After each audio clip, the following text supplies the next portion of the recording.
Let's dive right into measuring how well your process actually performs. Kasi bilang mga Lean Six Sigma practitioners, we really need to move beyond gut feel, right? Kailangan natin ng hard data para malaman kung pasok ba tayo sa standard ng customer natin. So in this explainer, hihimayin natin exactly how to interpret the numbers behind process capability straight from the perspective ng continuous improvement. Quick look at our roadmap for this. First, process capability basics. Then, potential capability or CP. Next, actual capability or CPK. Fourth, we'll compare the CP versus CPK reality. And finally, calculating the sigma level. All right, let's hit topic number 1, process capability basics. Basically, how well does your process actually perform? Here's the absolute crucial point. Process capability is simply how capable or how well your process performs against customer requirements or specifications. Kasi honestly, hindi sapat na mabilis lang ang proseso mo.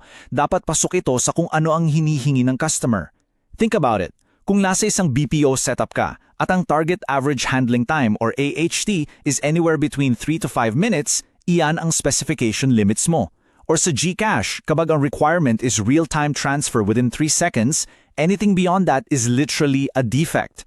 Ang ultimate goal natin sa LSS is to measure capability para makita natin mathematically kung gaano kalaki ang tsansa nating mag-produce ng defect. Moving on to topic 2, potential capability or CKIP. Ito yung tinatawag nating the best case scenario.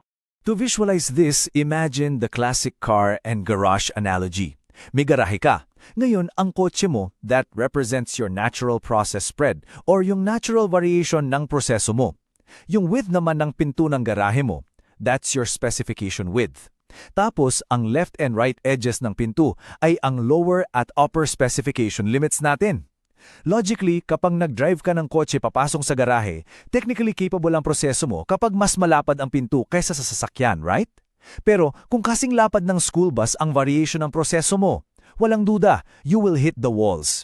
Hindi capable ang proseso na pumasok sa garahe nang walang damage. So let's look at the math behind that analogy. Ang formula para sa potential process capability or CP is simply specification width divided by process spread. Meaning, upper specification limit minus lower specification limit, i-divide mo lang by 6 standard deviations, which represents the entire spread of a normal curve. And you know, the beautiful thing about modern operations is you don't have to manually compute this every single time. Set up mo lang yung formula na ito sa Microsoft Excel and it literally calculates your potential best case capability instantly whenever you input new sample data. Now look at this number. Kapag ang na-compute mong CP is equal to or greater than 1, ibig sabihin the process is potentially capable. Ang width ng garahe mo ay sapat na sapat para sa lapad niyang kotse. But, big emphasis on the word potential. Potential pa lang ito. Kasi CP assumes na palaging nakasentro yung sasakyan mo kapag pinasok mo sa garahe, na ang process mean mo ay exactly dead center sa target. Which brings us to topic 3, actual capability or CPK. Here, we start factoring in actual process shifts. Ask yourself this scenario. What happens if your aim is completely off-center? Kahit maliit lang ang kotse mo at malaki ang garahe, kung nagda-drive ka naman at kumabig ka masyado sa kaliwa o sa kanan, babangga ka pa rin sa pader. And in our day-to-day operations, you know this. Your process mean can easily drift depending on the shift, the server load, or even the agent handling the transaction. Para talaga ma-measure natin ang totoong nangyayari sa floor, we use the Actual Process Capability Index or CPK. CPK factors in exactly where the process mean is located in relation sa upper and lower spec limits. Kinukuha nito ang minimum sa dalawang numbers, process mean to LSL or process mean to USL. Basically, tinitingnan nito kung gaano kakalapit sa bangin o sa limit. For example, kung ang transaction processing time sa system ninyo nag-shift dahil sa isang bagong system update, CPK captures that actual location perfectly.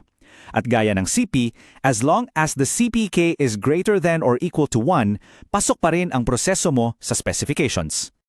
Let's hit topic 4, the CP versus CPK reality. It's basically ideal versus actual. I-compare natin sila side by side. Think of Coopy as your ideal state. Ito yung optimal design ng isang Jollibee drive-thru kapag walang pila, perfect ang layout at lahat ng crew ay present. Very ideal.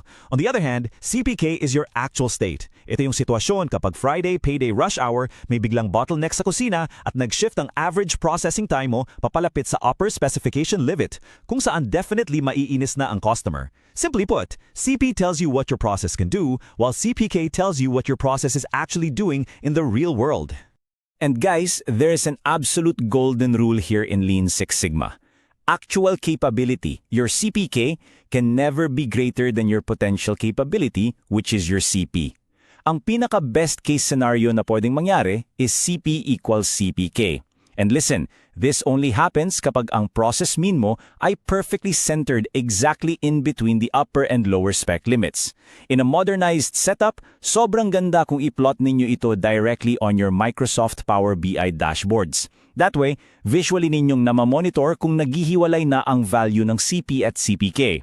The moment they drift apart, you immediately know your process is shifting off-center and needs attention. Finally, topic number 5. Calculating the sigma level, taking it straight from CPK to sigma. You know, the conversion is actually surprisingly straightforward kapag na-compute mo na yung CPK mo. Step 1, identify your actual process capability. That's your CPK value. Step 2, simply multiply that CPK value by 3. And step 3, the result is your sigma level. Boom! Napakadali nitong i-automate. You can literally use a Microsoft Power Automate flow na kukuha ng raw data mula sa database ninyo, ipapasa directly sa Excel formula to get the CPK, and automatically multiply it by 3 para instantly makita mo yung real-time sigma level ng operation nyo right there sa dashboard. Let's look at the ultimate goal here.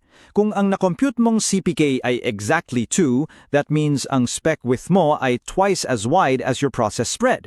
Now, since process spread is always 6 standard deviations wide, ibig sabihin, ang specification width mo ay a whopping 12 standard deviations. Ang distance mula sa mean hanggang sa pinakamalapit na spec limit ay 6 na standard deviations. Try multiplying your CPK of 2 by 3, and you get 6. 6! This represents an absolutely flawless Six Sigma level of performance. Literally, halos wala ka ng defect na mapoproduce in this state.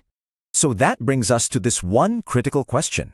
Sure, your process fits the garage today. Maybe your CPK is exactly where it needs to be right now. But as a Lean Six Sigma practitioner running the DMAIC measure and control phases, you have to ask yourself, do you have the continuous monitoring and the data points to prove it won't crash into the wall tomorrow?